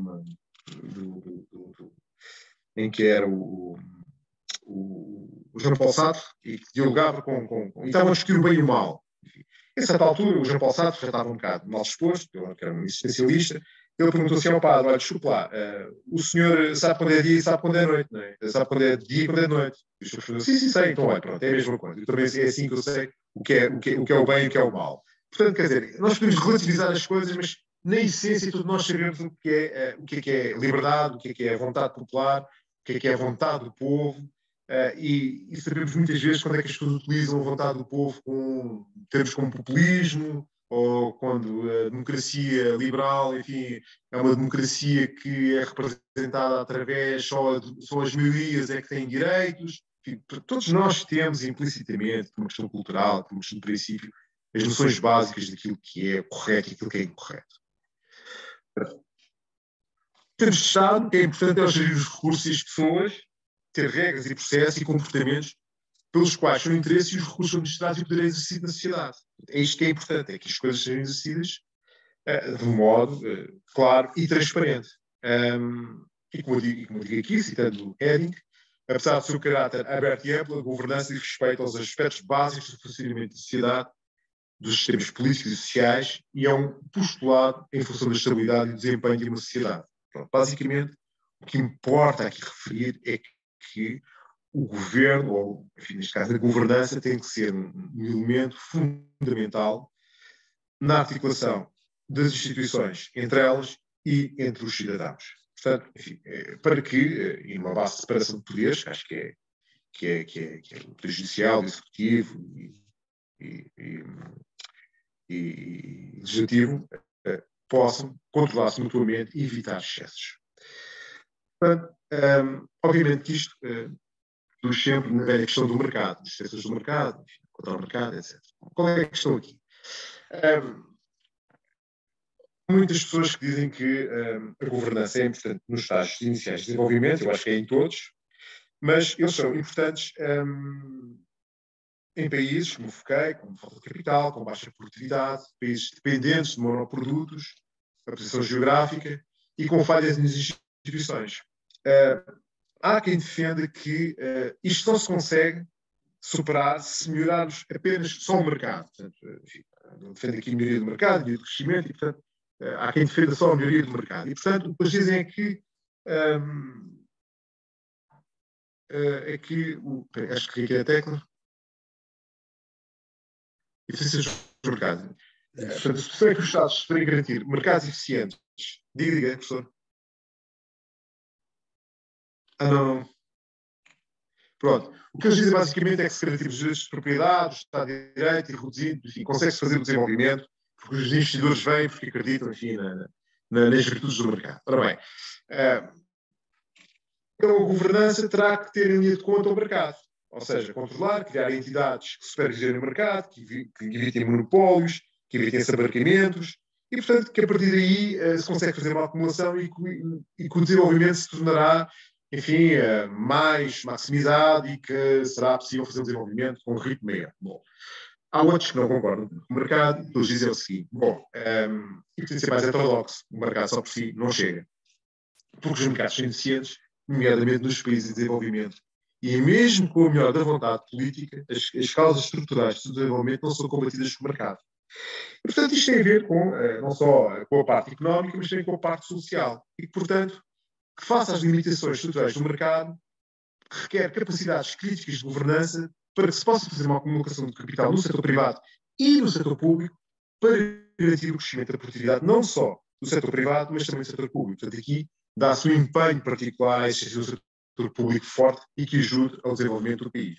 Bom, bem, mesmo naqueles círculos viciosos de crescimento ou desenvolvimento e com reformas estruturais, mesmo que a contexto ou conjuntura internacional não sejam mais favoráveis, há sempre a ideia de que muitas vezes elas são boicotadas por causa dos interesses internos. Porque normalmente as situações de subdesenvolvimento, o que se constata muitas vezes é que alguém beneficia com o subdesenvolvimento. Há classes ou grupos económicos, seja através dos monopólios, seja através da concentração de renda, de diminuição de salários, do aproveitamento de subsídios públicos. Há sempre grupos que, sempre por assim energéticos, subsídios à produção, há sempre grupos que impedem que ocorram os círculos virtuosos de desenvolvimento. Não é uma questão ideológica. agora aqui para concluir, enfim, não queria também estar aqui a abusar da vossa boa vontade de me escutarem. Em termos sintéticos, para terminar, e depois podemos passar à discussão e falar sobre o que bem entender e aquilo que eu possa ajudar, obviamente. Portanto, o que é fundamental nos dias de hoje é que, de facto, os governos ou o Estado tenham boa governança, para que tenha credibilidade, para que possa estar no mercado internacional, que é concorrente dos fundos, porque há muito dinheiro hoje em dia. Após, então, a pandemia de Covid-19, os bancos centrais emitiram moeda que nunca mais acaba, e, portanto, há a possibilidade de haver investimentos. O que os Estados têm que garantir é que haja uma boa governança, que não haja problemas críticos de sociedade, que haja sistemas fiscais eficientes, ou minimamente eficientes, que haja controle dos processos judiciais e que a justiça funcione, que o Estado de Direito se afirme de pleno direito. Como eu disse muito atrás, é por isso que em muitas situações nós temos casos em que hoje em dia olhamos para os Estados e dizemos que os Estados são Estados falhados. E isso é uma coisa que, enfim, deslustra muito não só os países em si, mas também as classes dirigentes, e nada em abona a comunidade internacional ou o sistema internacional, e isso é uma coisa de evitar. E, portanto, eu penso que tem que ser feito um esforço, e na academia, nas empresas, e em todas as relações, no sentido de apelar a que o bom governo seja um fator fundamental e crítico de todos os países. Pronto, eu não limito-me apenas agora aqui às coisas biográficas, agradeço a vossa atenção e estou à vossa disposição. Espero não me ter alongado muito, mas, enfim, tentei ser o mais sintético e falar devagar, porque eu sei que os portugueses, quando falam depressa, é complicado. Pronto, muito obrigado pela vossa atenção. Olha, o prazer é nosso. Eu tenho algumas questões, mas está aberto ao pessoal? Alguém gostaria de comentar alguma coisa? A Nicole. Parabéns, Jorge, pela apresentação, né, assunto de tese do professor Jorge. Eu até tinha dito para ele falar alguns exemplos para nós, que eu acho super importante, como ele tem em prática, e lida lá com a Câmara de Comércio, tanto da Guiné-Bissau quanto outros países, já que ele trabalhou. Eu acho importante ele, assim, mencionar para a gente um pouquinho sobre como é a realidade desses países, porque a gente só lê sobre e a gente não sabe como funciona na prática lá a situação daqueles países. E aí, se o Jorge pudesse contar alguma experiência dele, eu acho importante. Sim, eu uma vez, eu não vou citar nomes, eu uma vez tive uma reunião, não vou citar nomes nem países, uma vez tive uma reunião com o primeiro-ministro que me disse assim, olha, nós precisamos de apresentar projetos, mas não temos técnicos para fazer os projetos. Não tinham técnicos. Não tinha. O país não tinha técnicos com capacidades para fazer os projetos. Enfim, foi feito algum esforço, só que depois o governo caiu, portanto. Enfim, as coisas são o que são. Portanto, mas aí a importância, como o professor Luís sempre fala, da educação. Né? Eu não queria dar aqui este exemplo, que é um exemplo mau, mas, por exemplo, há exemplos bons. Por exemplo, eu uma vez tive uma reunião e em que se tinha proposto um financiamento para um determinado projeto de não sei quantos milhões de euros. E, no entanto, surgiu um outro doador e esse doador, de facto, estava disposto a fazer não só esse projeto, como a complementar com outros. Portanto, quer dizer, enfim, depende. Mas porquê? Porque foi bem apresentado, as pessoas disseram qual que vinham, o que tinham, o que precisavam, não entraram naquele discurso, muitas vezes as pessoas caem num discurso ideológico. Quer dizer, e o discurso, nós já ouvimos todos os discursos ideológicos. Eu, pelo menos, pessoalmente, já ouvi de esquerda, de direita, e muitas vezes isto faz lembrar aquela velha frase do Keynes. Keynes foi o meu economista, todos os tempos, na minha modesta opinião, em que o Keynes dizia o seguinte: olha, eu mudo de opinião consoante os fatos se alteram. E depois perguntou ao interlocutor: e o senhor também muda de opinião quando os fatos se alteram? E, portanto, quer dizer, há um bocado esta situação, quer dizer, os factos, enfim, era o Karl Marx que dizia: o que é a realidade? A realidade são os factos. E os factos são os factos. Quer dizer, uma vez estive envolvido não, mas por causa da construção de uma barragem. E essa barragem nunca poderia ser construída porque tinha uma carga ideológica grande. Mas não tinha sustentabilidade. Quer dizer, naquele sítio, aquele local, porque porque enfim, aquilo ia ser um elefante branco. O elefante branco é uma expressão que nós utilizamos em Portugal para dizer uma coisa, enfim, que é feita, mas que não vale a pena. E, portanto, há muito dinheiro que muitas vezes é investido por questões ideológicas, por questões políticas, para favorecer lobbies, para favorecer grupos de pressão, para favorecer isto ou aquilo, mas que não favorecem o país, que não favorecem as pessoas. E muitas vezes o discurso ideológico vem ao encontro de dizer às pessoas, não, é isto que vocês querem, quando não é. Ou melhor, não é aquilo que elas precisam. E isso é grave, isso é grave. É preciso que é preciso escrutínio, é preciso boa governança. É preciso que alguém diga, não, olha, é assim, é bem assim, eu discordo, tenho estas dúvidas. E muitas vezes as pessoas não discordam, ou porque são pressionadas a não discordar, ou muitas vezes porque são subornadas para não discordar.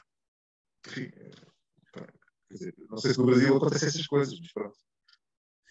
E se pensarmos em termos de estudo de caso, por exemplo, do sucesso da Coreia do Sul, pensar na questão do percurso da Coreia do Sul.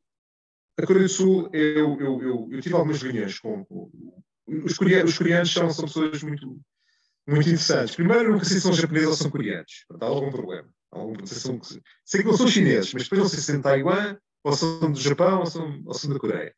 A Coreia do Sul beneficiou de um forte investimento norte-americano após a Guerra da Coreia. Aliás, só para vermos aqui um pouco, porquê que os Estados Unidos chateiam tanto os chineses por causa de Taiwan?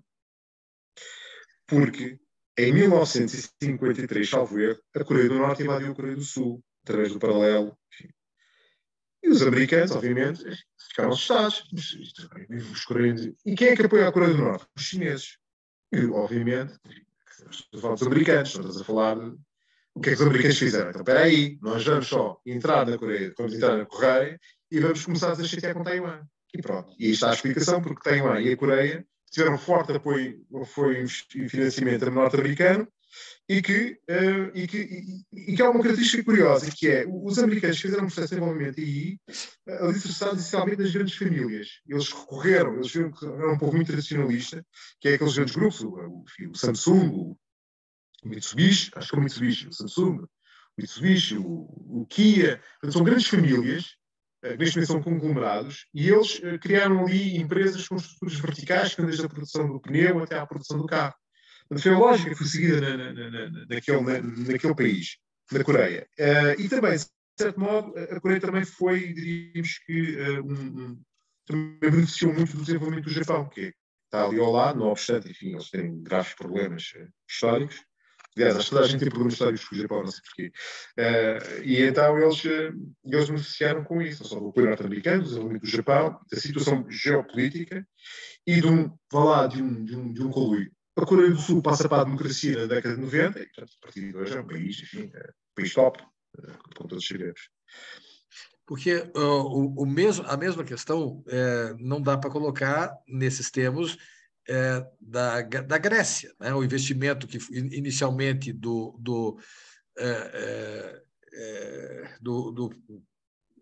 quanto à guerra civil que teve na Grécia, e a Grécia hoje ainda está deficitária. O caso grego é um caso... Enfim, eu trabalhei com... Enfim, houve um banco onde eu trabalhei que tínhamos um banco da Grécia. A Grécia é um caso sui generis na Europa Ocidental. A Grécia é um país recente. A Grécia foi libertada pelos turcos, ou melhor, com a ajuda dos ingleses, tornou-se independente, porque eles são cristãos ortodoxos, nem são anglicanos. Diga. 1830. Sim, eu não sei bem a data, mas os ingleses fizeram os possíveis para... Até porque os ingleses, na altura, queriam um controle mediterrâneo, com Chipre, com Malta, e a Grécia dava jeito, e também dava para chatear os russos, o Império Russo, os Romanov. Bom, e então eles promoveram a independência da Grécia. A Grécia é um país novo, é um país com 100 e tal anos. A Grécia é um país novo. E é um país que, historicamente, sempre foi muito partido. Aliás, desde Esparta e Atenas, eles não se entendiam, né? E, portanto, a Grécia foi construída um pouco com a junção de todas aquelas ilhas, de todos aqueles povos helénicos, não é? Muitos deles pertenciam à Macedónia, outros eram albaneses, outros eram búlgaros, enfim, há ali e muitos turcos, é quando há a grande migração de turcos e de gregos, não é? Portanto, os turcos que viviam na Grécia fogem, e os gregos que vivem na Turquia fogem, portanto, quando há essas situações. E, portanto, e a situação continua até hoje. Portanto, a Grécia é um país, além de ser um país com muitas ilhas, é um país que tem uma situação sujeita da Europa Ocidental, porque é ortodoxo, está ao pé dos eslavos, que é ali aqueles países todos da zona à volta da Rússia, está em confronto com os islâmicos da Turquia, é um país com muitas ilhas, com muita porosidade, internamente também é muito difícil o Estado grego ser muito consistente, é um Estado relativamente novo. E a Grécia sempre teve alguns grupos económicos muito fortes, nomeadamente armadores, alguns no setor financeiro. Portanto, aquilo é sempre um bocado complicado. Ainda por cima, na crise de 2008, eles foram contratar aquele banco americano, fica muito famoso, enfim, para desfalsificar as contas para enganar a União Europeia. Portanto, quer dizer, enfim, a Grécia tem estas características, é preciso ter a maior dívida pública, porque os gregos não têm endividados. Portanto, quem se endivida é o Estado, não são os gregos não têm endividados. E, portanto, a Grécia é um caso sui generis na Europa. Eles conseguem sempre, enfim, dar a volta. Mas honra seja feita. A Grécia tem estado de crescimento económico, o sistema democrático funciona, eles têm um grave problema que é o investimento, eles têm que ter um forte investimento militar por causa dos problemas com a Turquia, não é? Porque em Chipre, neste momento, Chipre está dividida em dois, a parte turca e a parte grega, e eles têm que ter, enfim, a Turquia é o maior exército da NATO, a seguir aos Estados Unidos. Portanto, a Grécia tem que ter um forte investimento militar por questões de segurança, e, portanto, enfim, andamos sempre ali com Erdogan e com os gregos, aqui na Europa, não diremos, não é fácil lidar com aquela gente, não é fácil.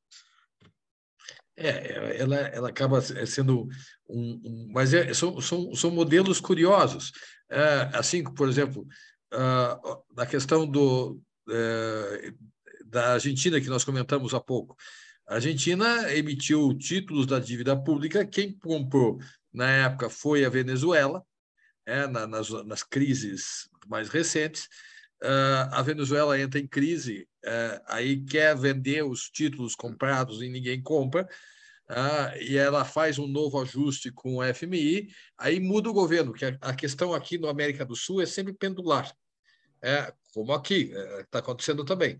Mas a característica é, ora o governo populista de esquerda, ora o governo populista de direita, ora o governo populista de esquerda. Então, essa peculiaridade que tem na Argentina não é a peculiaridade da América Latina, da América Latina. Então, esse aspecto aí que acaba sendo também algo peculiar, né, para nós conhecermos um pouco quando a gente pensa em termos da América Latina. Outro fator interessante é que, daí já voltando aqui para a América Latina, é que nós somos a primeira leva de países independentes da Europa. Então, nessa primeira leva de países independentes, depois vai ter os países asiáticos, depois os países africanos, mas aí no século XX. Então, nós somos independentes no século XIX e nós ficamos muito tempo, e é uma peculiaridade interessante, nós tínhamos aqui, só no século XX, só no começo do século XX, que foram estabelecidas as embaixadas. Nós tínhamos embaixada em Portugal, tudo bem, aqui no Brasil, mas e a embaixada dos Estados Unidos e da Santa Sé. Os países europeus não tinham embaixadas aqui nos países americanos, tinham encarregados de negócios. Então, o impacto para nós, na América Latina, foi os dois congressos de Haia, de 1899 e de 1907, que teve, pela primeira vez, nós tivemos a experiência em termos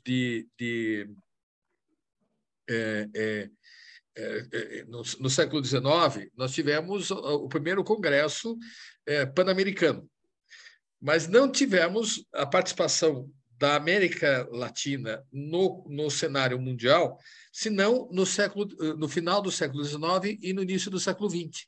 Então, há um distanciamento, de fato. Então, algumas peculiaridades que nós não participamos, embora tenhamos mandado tropas para a Primeira e Segunda Guerra Mundial.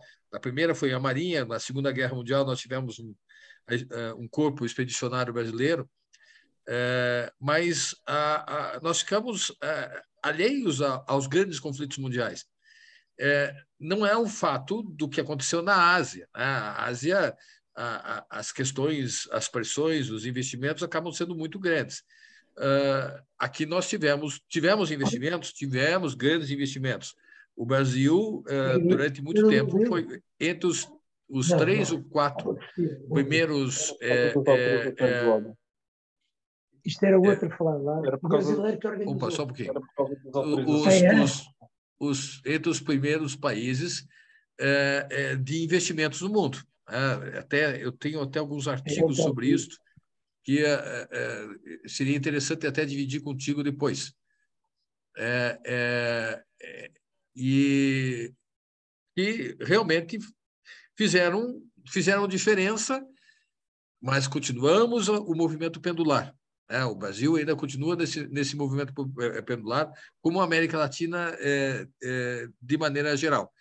Quando nós falamos em termos de investimentos aqui, o Banco Mundial, o FMI, eles acabam criando regras curiosas por causa da posição brasileira.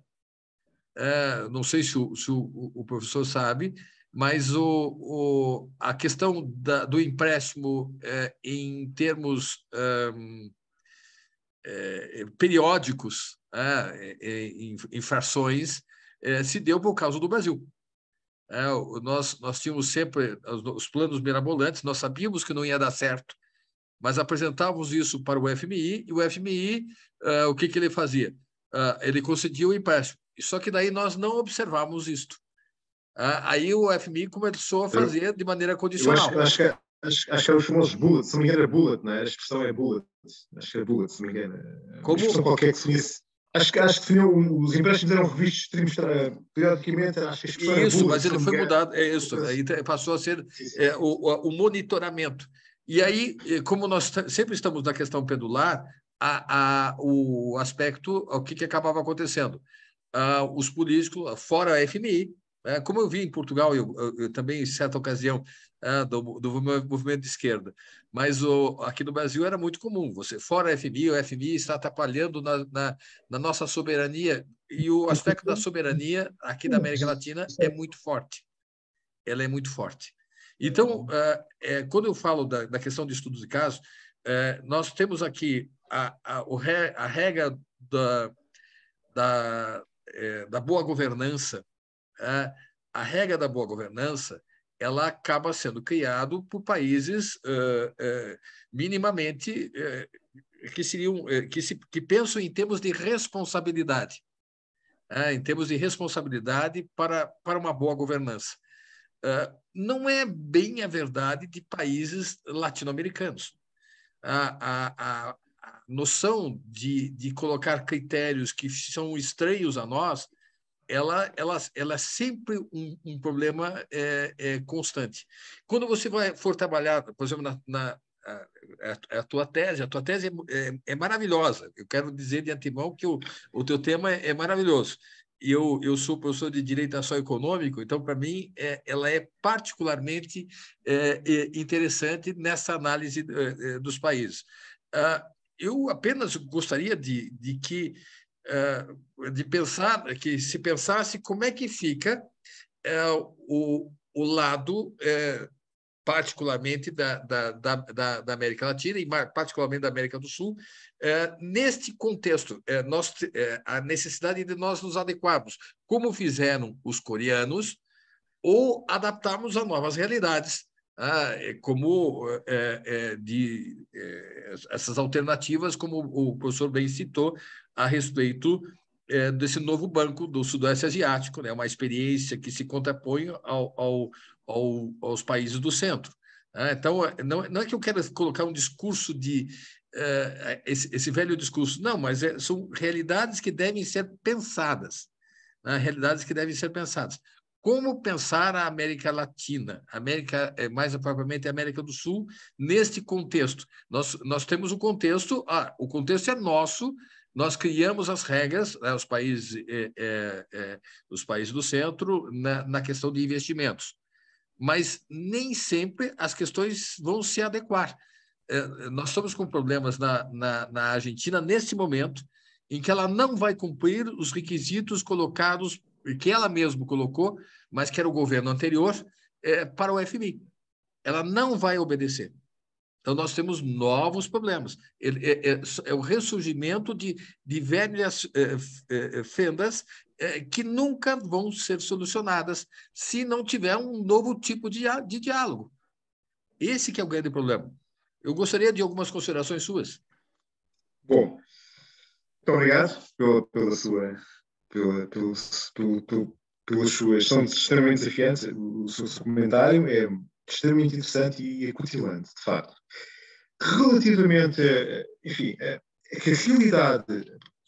Eu não sou especialista da América do Sul, como disse há pouco, mas interessa-me bastante a América do Sul. Porque cada país, são países grandes, todos os países da América, enfim, com exceção do Equador, enfim... E mesmo o Equador é grande, em termos de Europa, o Equador seria... A Europa é enorme.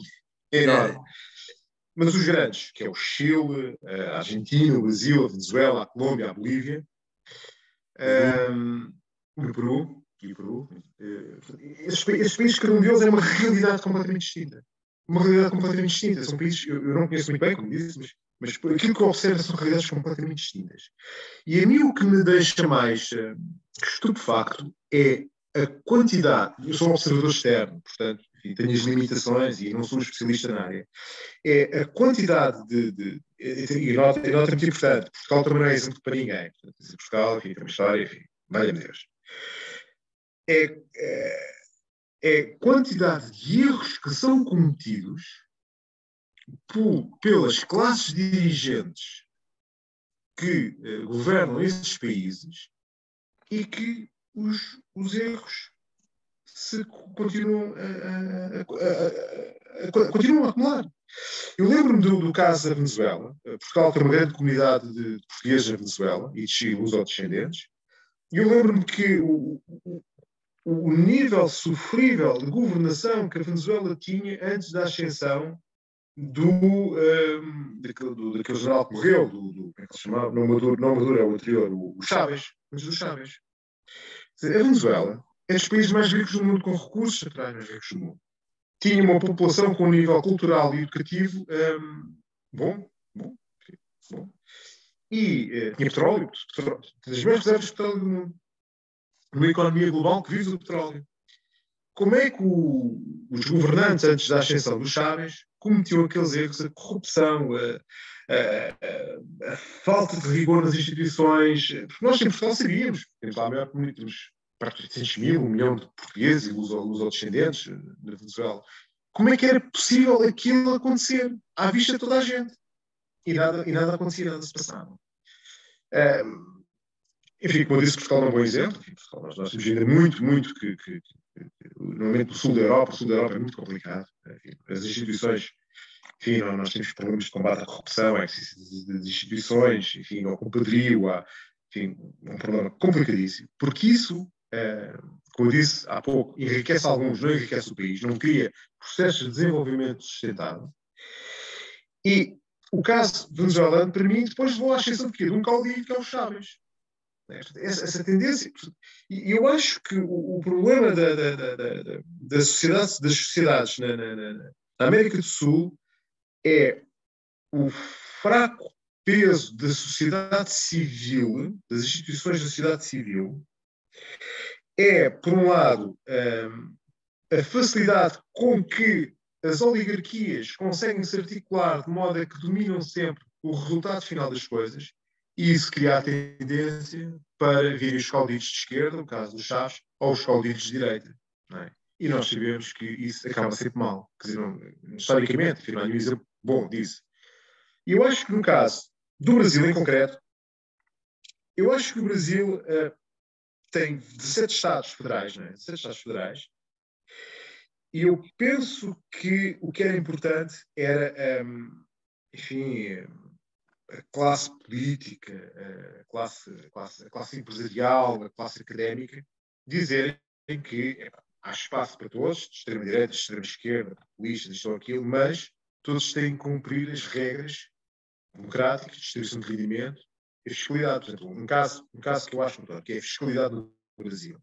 Não lembrar ninguém. Quer dizer, aquilo é feito a pensar em quem? Eu não percebi. É para favorecer os funcionários públicos, as pessoas que produzem leis. Fiscalidade é um entrave ao investimento estrangeiro no Brasil. É uma coisa complexa. Por muito que falem que vão acabar com o IOF, que o Brasil pediu entrar à OCDE, cada vez que se pensa em investir no Brasil, pensa sempre, aquilo é uma complicação, valha-me Deus, é preciso contratar um advogado, um contabilista.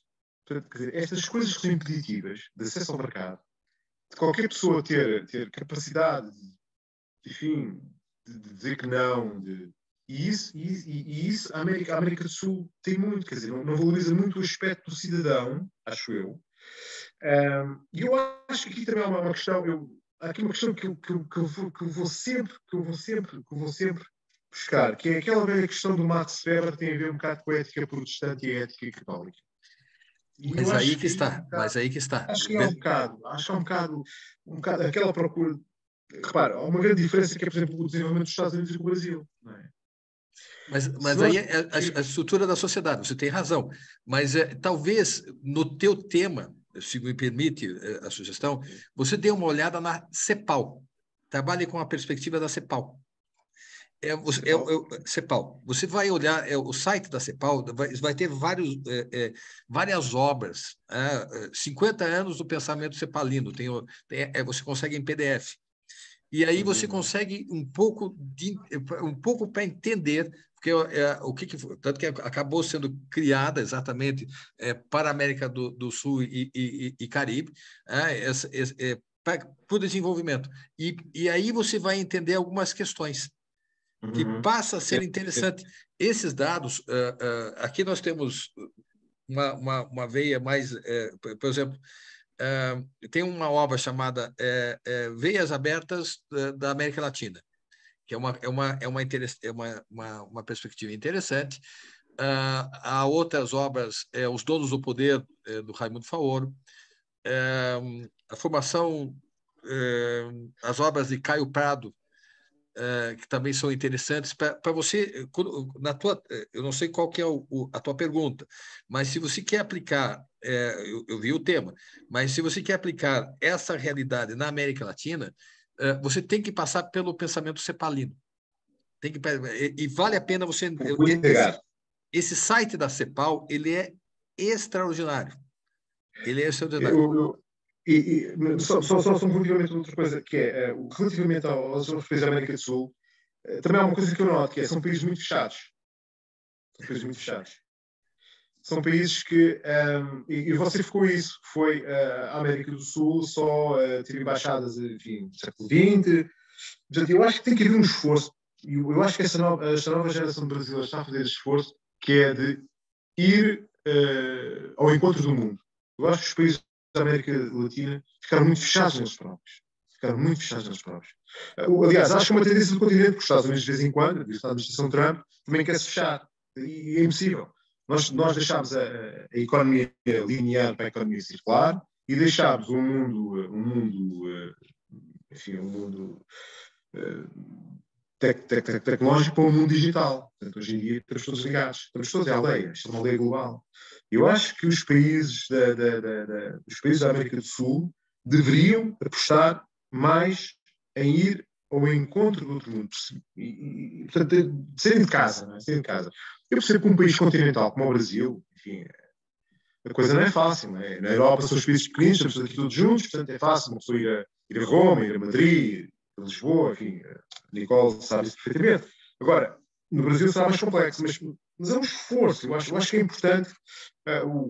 O Brasil tem um enorme potencial. Eu há pouco estava a falar. Quando Portugal deu a independência ao Brasil em 1820, se nós fizermos a comparação com os Estados Unidos, muitas vezes criticam a colonização portuguesa, enfim, a colonização que é boa, é verdade adquirida, mas, quer dizer, os Estados Unidos, em 1820 a 1810, estão completamente desgraçados, estão completamente arrebentados. Os Estados Unidos, a França e Portugal, França, Portugal e a Espanha, que depois também andaram em guerra com a Espanha. Mas, enfim, apoiámos, porque nenhum jogo de potências na altura estava sempre a ter uma potência que chateasse os ingleses, né? Basicamente. A ideia é esta. E, portanto, os Estados Unidos, no início do século XIX, finais do século XVIII, estavam completamente destruídos. A guerra civil com os ingleses, partiram tudo, destruíram tudo, os ingleses. E, no entanto, eles, a pouco e pouco, lá começaram. E o Brasil, enfim, no século XIX, não tinha nada disso, uma situação, em termos comparativos com a situação dos Estados Unidos, até tinha o terreno unificado, tinha muitas vantagens. Mas depois, tal como ser um bocado da Argentina, talvez não seja simpático estar a dizer, mas o Brasil, enfim, não conseguiu dar o salto. E repare, eu acho que é muito importante. Eu acho que é muito importante o Brasil dar o salto. Acho que é muito importante o Brasil, que o Brasil tem aspirações a fazer membro permanente do Conselho de Segurança da ONU, etc, etc. Mas acho que é muito importante o Brasil tornar-se uma potência e ter uma dimensão mais planetária e não só ser apenas uma potência regional. Acho que faz falta, acho que é importante. Acho que é importantíssimo. E, obviamente, não escondo que Portugal, se aproveitasse a boleia, seria inteligente. Só que às vezes, enfim, os nossos políticos... Pois nós temos algumas peculiaridades aqui mas essas obras que você é o Eduardo Galeano, né? As Veias Abertas da América Latina, mas você também tem mas tem que dar uma olhada no site da CEPAL, que é CEPAL. Okay. A Comissão Econômica para a América Latina e Caribe. Mas tem o site deles que você vai ver, e dentro do site você consegue baixar a obra 50 anos da CEPAL. É uma coletânea de artigos que para você vai ser muito interessante para entender. Como eu disse, eu não sei qual é a professora Juliana colocou aí no site. Eu não sei qual que é a tua pergunta. Mas até para fazer a relação, né, professor, com a diferença. Isso. Mas eu acho que o Jorge ele está mais voltado lá para a África do que para a América Latina. Nós aqui, para mim, até tem mais a ver com a África. Isso, mas que na África ela fica mais simples de qualquer maneira. Mas na América Latina é que esse tipo da construção sua, ela tem problemas de aplicação na América Latina. E por que tem problemas? E vai ter sempre problemas. Porque é um método que não foi feito para a América Latina. A América Latina teria que se adaptar. Mas diferente do que aconteceu com a Coreia, por isso que eu falei do exemplo. A Coreia ela foi dentro das regras. Foi muito interessante. Mas a Coreia do Sul... Sim, mas a Coreia do Sul teve uma ditadura brutal. Sim, mas não, eu falo em termos econômicos. As regras, elas foram... Aqui nós também tivemos as ditaduras, mas as regras observadas pela Coreia foram as regras dentro do cânone FMI e Banco Mundial. Aqui não. Aqui nunca vai ser desse jeito. Por que não vai ser desse jeito? Pelas peculiaridades que existem aqui. Então nós não vamos nos adequar. O Brasil potência, a Argentina potência, que são peculiaridades que têm que ser levadas em conta. Eu não sei, por isso que eu disse, eu não sei qual é a sua pergunta, mas quando você vai usar esse modelo aqui para a América do Sul, ela não funciona. E por que não funciona? Aí nós vamos ter que entender as peculiaridades. E aí, por isso, uma maneira menos política e mais técnica é olhar os sites da CEPAL. Daí você vai descobrir uma porção de coisas que vai ser interessantíssimo. Claro que vai ser... Eu já encontrei aqui o site da CEPAL, mas tem o da Argentina. cepal.org.ar. Tem, isso, que já foi colocado aí no texto. Que você vai achar interessantíssimo. Né? A professora Juliana colocou. Obrigado. Vai ser um campo de pesquisa. Ok. Bom, obrigado, Juliana. Obrigado. Bom, tá bom. Eu acho que nosso tempo está findo, mas eu agradeço a tua... Olha, eu adoro aprender. A tua visão ela é extraordinária e o tema é um tema que me interessa muito. Eu convido para, se quiser, no dia 21. 22. Dia 21. E nós teremos no dia 22 a apresentação do professor Marcos Souza com um tema que também é muito interessante, que é a questão do metaverso. A questão isto, que agora que está sendo desenvolvida. Também, então, convido a você, Jorge, e a todos que estão assistindo, para no dia 22, às 10 horas, para assistir esse tempo. A Nicole também vai passar o convite para que você possa acompanhar, se quiseres, que vai ser muito interessante. De qualquer maneira, as aulas são gravadas. Elas sempre estão disponíveis no YouTube, em meu nome, por enquanto. Estão sempre disponíveis no YouTube. Que você vai ter acesso a elas também. Jorge, eu estou só aqui a compartilhar com o meu PowerPoint com todos. Já está, pronto. Isto. Pronto, eu vou deixar aqui o meu e-mail e o meu número de telefone, o WhatsApp.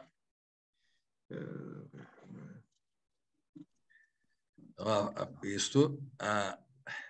Okay. Aqui, é 0351, desculpa. Isto. 351. Excelente. Indicativo de Portugal. Portanto, eu estou à vossa inteira disposição, sempre que pretendam. Eu, se for ao Brasil, estive no Brasil em julho, não consegui ir ao sul, tipo no Rio, em São Paulo, e Mato Grosso e em Goiânia, mas se tiver a oportunidade de ir ao Brasil, eu vou fazer os possíveis para vos visitar, porque teria muito gosto em vos conhecer pessoalmente. Ora, vai ser um prazer todo nosso, acredite. E indo para Portugal, nós também estamos marcado para agora, final de janeiro, mas vamos ter que adiar também um pouquinho. Mas indo para Portugal, sem dúvida nenhuma, tomaremos um café. Faço questão de oferecer um pastel de nata, um pastel de bacalhau e um cafezinho, portanto. Jorge, vamos fazer um jantar com a nossa turma lá, e a gente convida o professor. É isso, temos de fazer um jantar, por causa ainda bem, porque eu não sei se o Paulo está aqui, nós temos